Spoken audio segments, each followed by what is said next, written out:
네, 안녕하세요. 화요일의 남자 이상화 세무사입니다. 추석 연휴 즐겁게 보내셨나요? 이번 연휴가 꽤 길었다 보니 모두들 미뤄뒀던 업무를 처리하시느라 바쁜 한 주를 보내시고 있으실 것 같습니다. 오늘 시간에는 이번 추석 연휴 동안에 있었던 세금 관련 이슈를 소개해 드리려고 하는데요. 여러 이슈 중에서도 초고가 주택에 대한 세무조사에 착수한다라는 소식에 대해서 오늘 다뤄보고자 합니다. 이번 세무조사는 지난 9월에 있었던 부동산 관계 장관 회의에서 임강현 국세청장이 했던 발언의 연장선이라고 할 수 있습니다. 그때에 국세청장이 30억 원이 넘는 고가주택에 대한 전수검증에 들어간다라고 말을 했었는데요. 검증 결과 탈세 혐의가 있는 104명에 대한 세무조사에 착수한다라는 소식이 10월 초 국세청 보도자료를 통해서 발표가 된 거예요. 이번 세무조사의 대상이 된 거래 유형들에 대해서 보도자료에서 자세히 나와 있었는데요. 그 내용을 함께 살펴보시겠습니다. 자, 첫 번째 케이스에서 30억 이상의 초고가 주택을 편법 증여 또는 소득 누락 자금으로 취득한 혐의를 받고 있는 경우입니다. 부모님은 고소득 전문직 종사자로서 매년 수억 원의 수입을 올리고 있고 보유재산도 이미 100억 원에 달하는 반면에 아파트를 취득한 자녀의 경우에는 소득이나 재산 상황으로 봤었을 때 해당 아파트를 자력으로 취득할 수 없다고 보여지는 케이스를 소개하고 있는데요.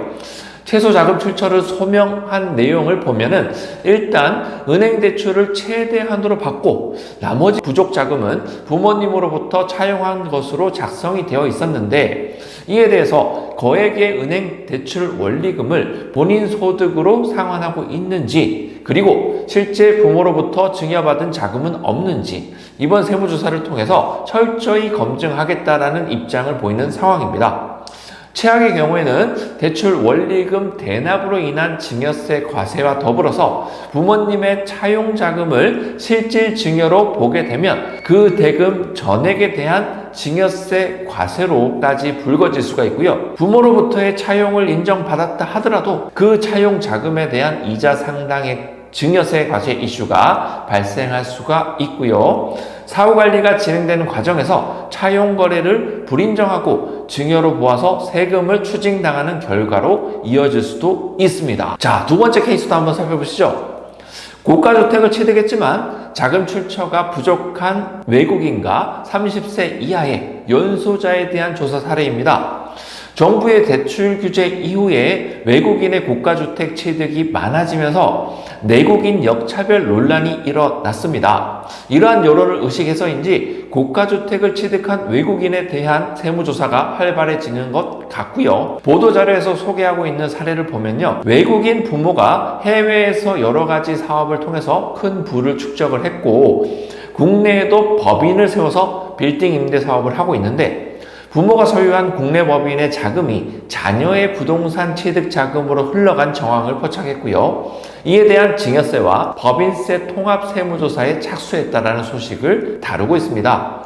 외국인의 사례를 들고 있기는 하지만 이러한 케이스는 비단 외국인들만의 문제는 아닙니다. 부모님께서 운영하시는 회사의 자금을 활용해서 자녀가 부동산을 취득하는 케이스는 외국인뿐만 아니라 내국인들, 즉 우리나라 사람들 사이에서도 아주 많이 일어나는 케이스이기 때문인데요. 이런 케이스에서는 단순히 증여세 과세 이슈만 발생하는 것이 아니라 법인 자금에 대한 업무 무관 가지급금 과세 리스크와 더불어서 법인 자금 횡령으로 인한 형사처벌 리스크까지 확대될 가능성이 높습니다. 그렇기 때문에 회사를 운영하시는 대표님들께서는 회사 자금을 이용해서 자녀의 재산 형성을 지원하고자 하신다면 더욱 주의를 기울이실 필요가 있겠습니다. 자, 세 번째 케이스 살펴보시겠습니다. 편법 증여 등 자금 출처가 의심되는 고액 전월세 거주자에 대한 조사 사례입니다. 10월 초에 발표된 국세청 보도자료 중에는 이번 세무조사에 대한 내용뿐만 아니라 부동산 이상거래를 신속하게 대응하기 위한 방법의 일환으로 국토부와 국세청이 서로 업무 협약을 체결한다라는 소식도 전해졌는데요. 그 협약의 주요 내용 중에서는 국토부가 이상거래를 포착해서 국세청에게 통보를 하면 국세청은 이에 대해서 신속하게 조치를 취하여야 한다는 내용이 포함되어 있다는 거죠. 아마 이 세 번째 케이스는 전월세 거래 신고가 들어온 건들 중에서 특정 지역의 고액 거래를 국토부에서 국세청으로 통보해서 그 중에서 세금 탈루 혐의가 있는 거래들에 대한 세무조사에 착수한다라는 것으로 보여집니다. 보도자료에 소개된 내용들을 보면요, 국세청에 신고된 소득으로는 전세보증금 내지는 고액의 월세를 충당하기 어렵거나 소득에 비해서 과도하게 고급 외제차를 취득한 케이스, 그리고 해당 업무에 종사하지 않음에도 불구하고 빈번히 해외로 출국한 기록이 있는 사람들이 주요 타겟이 된 것으로 확인이 됩니다. 국세청은 이러한 호화 생활에 사용된 자금의 출처에 대해서 금융거래 내역을 분석함으로써 편법 증여 또는 소득 누락 여부를 철저히 조사하겠다라고 밝혔는데요. 증여세 가세 리스크뿐만 아니라 사업소득 누락에 따른 소득세와 부가세 추징 리스크도 발생할 수 있는 상황으로 보여집니다. 자, 네 번째 케이스 가보시죠. 특수관계 법인과의 가장매매를 통해서 양도세, 비과세를 받은 것으로 의심되는 거래입니다. 다주택을 개인 명의로 소유하고 있다가 고가 아파트에 대한 양도세 부담을 회피할 목적으로 상대적으로 가치가 낮은 주택을 가족법인에게 서류상으로만 양도를 하고요, 고가 아파트에 대해서는 1세대 주택 양도세, 비과세를 적용받는 것이죠.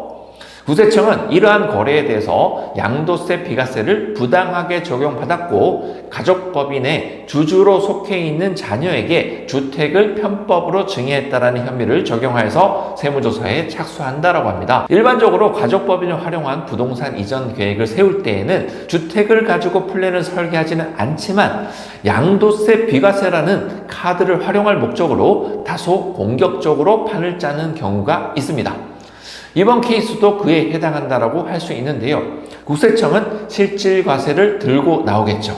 하지만 이러한 케이스에 대해서 국세청이 실질과세를 이유로 과세를 한다라고 하더라도 무조건 국세청이 이긴다라고 장담할 수는 없습니다. 다만 거래의 사실관계를 뜯어봤을 때 모든 의사결정이 부동산을 가지고 있는 부모님의 의사에 따라 이루어졌고 법인의 부동산 취득자금 또한 100% 부모님으로부터 나왔다거나 장기간 동안 외상거래로 이루어졌다면 사실상 가장거래로 볼 가능성이 매우 높아지게 됩니다. 그렇기 때문에 주택이든 주택 외의 부동산이든 가족법인을 활용해서 설계를 하려면 그 사실관계를 어떻게 구성하는지가 매우 중요하다고 할 수 있겠습니다. 오늘 살펴본 세무조사 케이스에서는 공통점이 하나 있습니다. 바로 부모님은 돈이 많고 자녀는 돈이 없다라는 거예요. 특히 회사를 운영하는 대표님들께서 자녀들에게 부동산 취득 자금을 만들어 주거나 대표님의 개인 재산을 이전하고자 하신다라면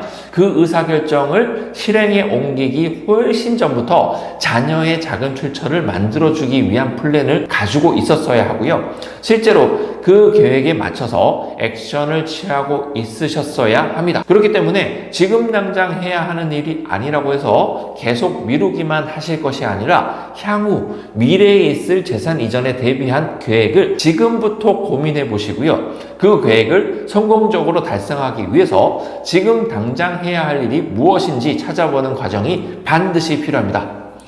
회사를 운영하고 계시는 경우라면 좀 더 다양한 방식으로 플랜을 설계해 볼 수 있는데요. 그 안에서도 가업 승계 가능성이 있는 경우와 그렇지 않은 경우 플랜이 또 달라질 수가 있습니다.